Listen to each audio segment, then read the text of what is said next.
Video ini disponsori oleh jualdigital.id, marketplace produk digital terpercaya di Indonesia.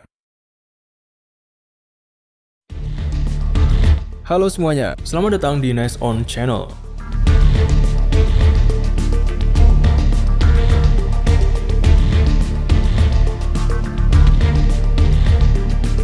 Kementerian Keuangan Republik Indonesia telah menyetujui rencana pendanaan untuk pembelian 3 sistem alutsista dari Cina melalui skema pinjaman luar negeri. 3 sistem alutsista yang akan diakuisisi terdiri dari pesawat tempur multiperan J-10B, kapal serang cepat kelas Houbei Type 22, dan rudal anti kapal pesisir supersonik YJ-12 dalam varian ekspor yang dikenal sebagai CM-302. Berdasarkan dokumen Kementerian Keuangan kepada Kementerian Pertahanan, total pinjaman yang disetujui mencapai 3,1 miliar dolar Amerika Serikat dan sepenuhnya dialokasikan untuk pengadaan ketiga alutsista tersebut.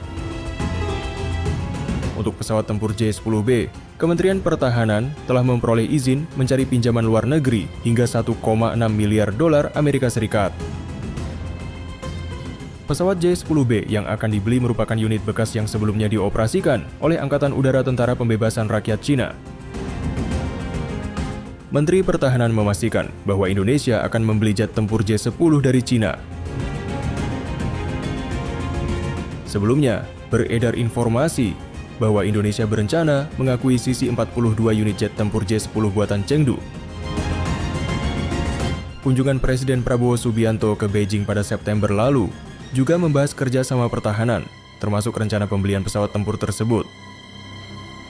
Pernyataan Syafri menegaskan bahwa TNI Angkatan Udara akan memperoleh tambahan pesawat tempur tipe baru buatan Cina. Ini menjadi langkah pertama bagi TNI AU dalam mengoperasikan pesawat tempur asal negeri tirai bambu di antara berbagai tipe pesawat yang telah dimiliki.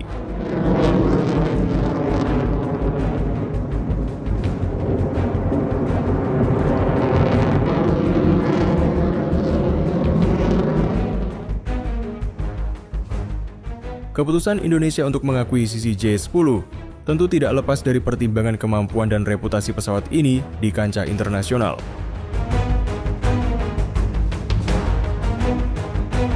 Sebelum resmi dioperasikan oleh TNI Angkatan Udara, menarik untuk meninjau lebih dekat keunggulan dan karakteristik jet tempur andalan Cina tersebut.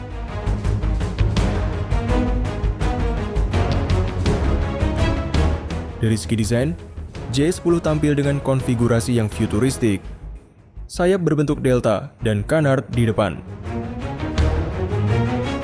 serta struktur aerodinamis yang memungkinkan manuver agresif di udara.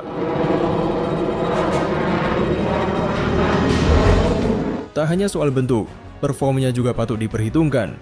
Jet ini dilengkapi radar AESA, sistem fly-by-wire digital, dan persenjataan udara ke udara jarak jauh PL-15 yang dianggap sebagai salah satu rudal paling mematikan di kelasnya.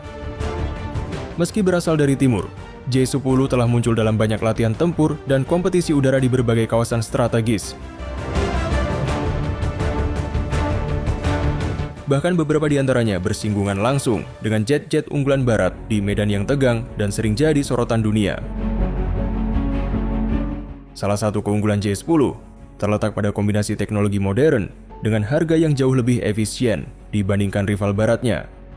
Ini membuat banyak negara mulai melirik jet ini sebagai solusi modernisasi armada dengan biaya lebih terjangkau. J-10 juga sudah dikembangkan khusus untuk pasar ekspor.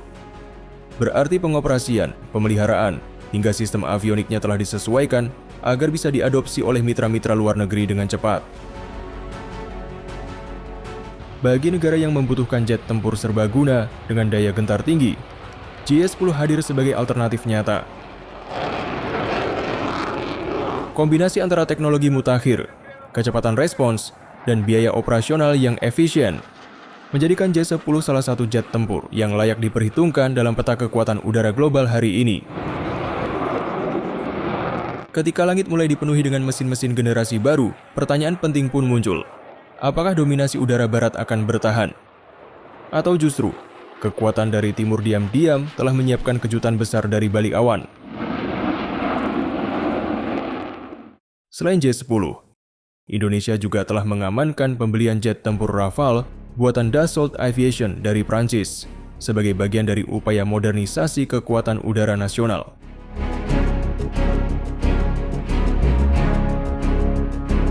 Pemerintah Indonesia akan menambah 24 unit jet tempur Rafale dari Prancis. Surat kabar La Tribune melaporkan bahwa kontrak kemungkinan akan ditandatangani saat kunjungan Presiden Prabowo Subianto ke Paris pada 14 Juli 2025 atas undangan Presiden Emmanuel Macron untuk menghadiri Bastille Day. Dalam kunjungan itu, Prabowo akan menjadi tamu kehormatan dan Indonesia akan mengirim 450 personel upacara yang akan berparade di Champs-Élysées. Indonesia sebelumnya telah memesan 42 jet Rafale pada 2022 dalam 3 tahap yakni 6, 18, dan 18 unit. Selain Rafale, kontrak lain yang mungkin ditandatangani meliputi 2 kapal selam Scorpène, hingga 36 sistem artileri Caesar, dan fregat dari Naval Group. Namun, belum ada keputusan final hingga menjelang kunjungan Prabowo. Keberadaan pesawat tempur Rafale bagi TNI AU sejatinya memiliki nilai strategis karena dapat memperkokoh kekuatan udara Indonesia.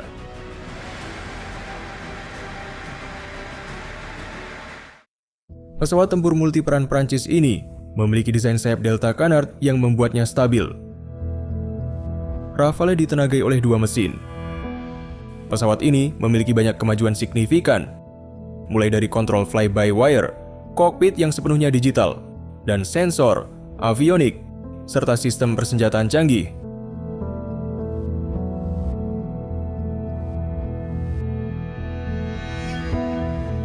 Rafale diproduksi oleh Dassault Aviation yang berpusat di Paris, Prancis.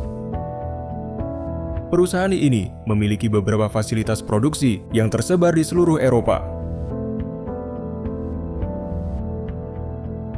Salah satu yang terbesar dan paling canggih terletak di Saint-Cloud.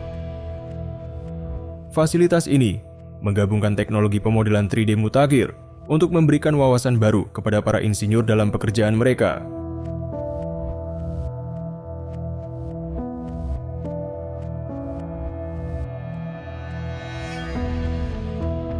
Setiap fasilitas memiliki spesialisasi sendiri, mulai dari memproduksi komponen dan sistem, hingga merakit komponen pesawat militer yang sudah jadi.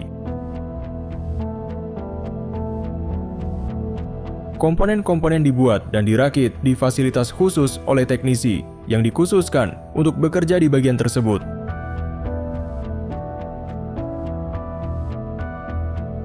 Kemudian badan pesawat, sayap, empennage, avionik, dan sistem onboard lainnya digabungkan untuk membentuk pesawat akhir.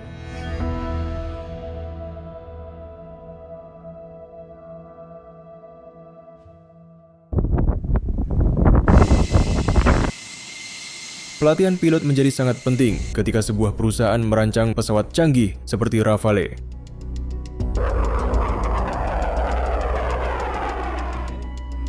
Untuk itulah, insinyur di Dassault telah mengembangkan simulator misi lengkap yang mampu menyediakan lingkungan realistis dan mendalam untuk pelatihan pilot.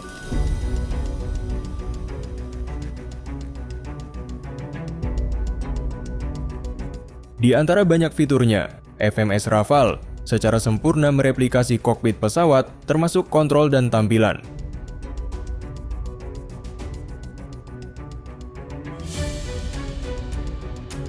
Simulator ini juga dilengkapi dengan sistem visual canggih yang mampu mereproduksi medan, lapangan udara, kota, dan objek lain dengan realistis untuk meningkatkan kesadaran situasional dan visual.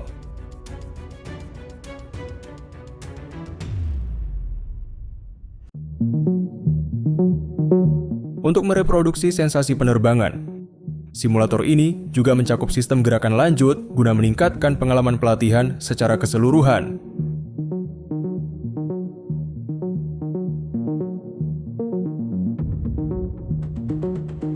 Karena ini adalah pesawat militer, simulator dapat diprogram sebelumnya dengan berbagai skenario misi yang mencakup pertempuran udara, serangan udara ke darat, rekognisi, dan lainnya.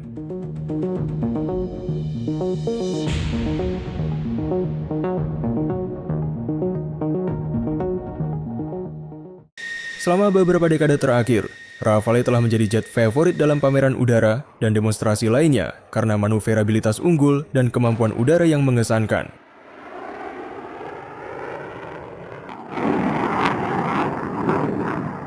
Pilot di seluruh dunia memuji pesawat ini atas avioniknya yang canggih, yang memungkinkan kesadaran situasional yang lebih baik, deteksi target, dan kemampuan pertempuran yang sekaligus mendukung desain multiperan pesawat ini.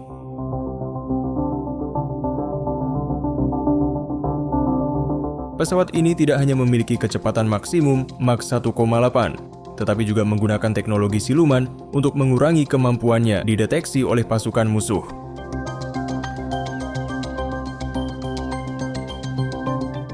Selain Rafale, terdapat beberapa jet tempur lain yang memiliki karakteristik serupa dan layak dipertimbangkan oleh Indonesia sebagai bagian dari modernisasi alutsista generasi terbarunya.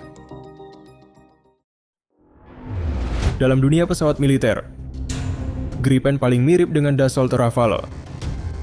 Gripen memiliki sayap Delta dan Canard, mirip seperti Rafale dan J-10, dan sebenarnya Rafale dan Gripen dikembangkan secara bersamaan. Militer Swedia memiliki sejarah keunggulan yang panjang, termasuk Angkatan Udara negara ini.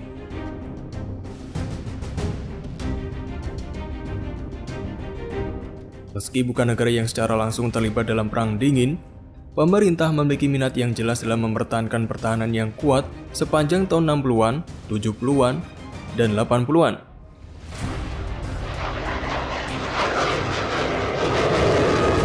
Pada tahun 1979, Insinyur di Saab mulai bekerja pada pesawat tempur multiperan baru dengan performa yang baik dalam menghadapi target udara maupun darat, sambil juga memberikan kemampuan rekognisi. Hasilnya adalah JAS 39 Gripen, sebuah pesawat dengan konfigurasi sayap Delta Canard yang bagi banyak orang terlihat seperti sesuatu yang berasal dari film fiksi ilmiah.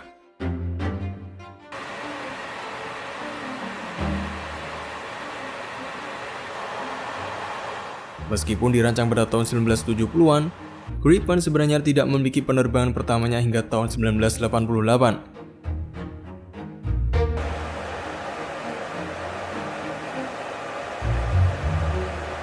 Selain itu, pesawat ini baru aktif bertugas pada tahun 1996. Hal ini disebabkan oleh proses pengujian dan perbaikan yang ekstensif, di mana perusahaan dan insinyurnya berusaha menciptakan pesawat yang paling mumpuni dan serbaguna.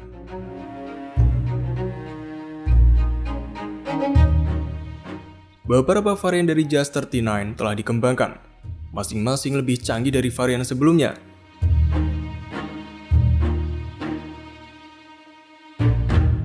Saab memiliki sejumlah perusahaan mitra yang membantu memproduksi bagian-bagian badan pesawat, sayap, permukaan ekor, roda, sistem avionik, dan persenjataan.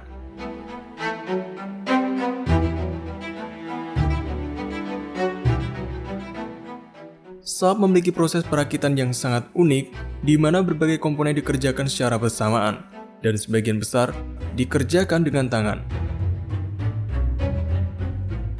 Setiap komponen ini dirakit di satu atau lebih fasilitas, kemudian dikirim ke pabrik utama untuk perakitan akhir. Disinilah komponen-komponen terpisah digabungkan menjadi pesawat akhir.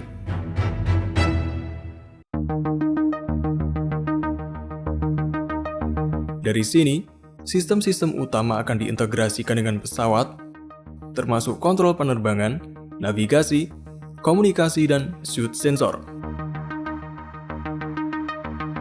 Proses modular ini merupakan kunci untuk menghasilkan produk akhir berkualitas tinggi. Karena setiap komponen dirakit oleh tim yang mengkhususkan diri hanya pada bagian tertentu dari Gripen.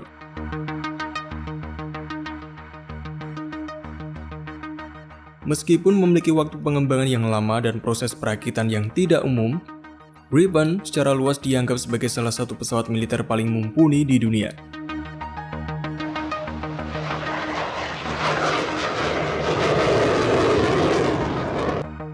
Hal ini didasarkan dari banyak faktor, termasuk efektivitas biaya dari pesawat ini.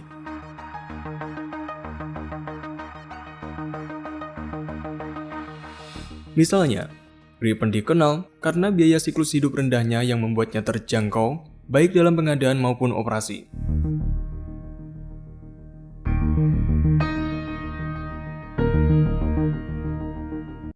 Namun, ini tidak mengurangi kinerjanya, karena Gripen mampu menjalankan berbagai misi termasuk pertempuran udara, serangan udara ke darat, rekognisi, dan perang elektronik.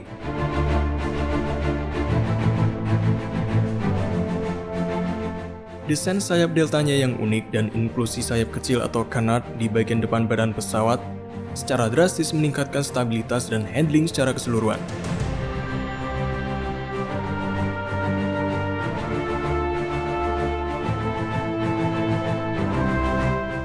Dikombinasikan dengan kontrol penerbangan fly-by-wire, memungkinkannya untuk mencapai kelincahan yang luar biasa dan manuverabilitas G yang tinggi.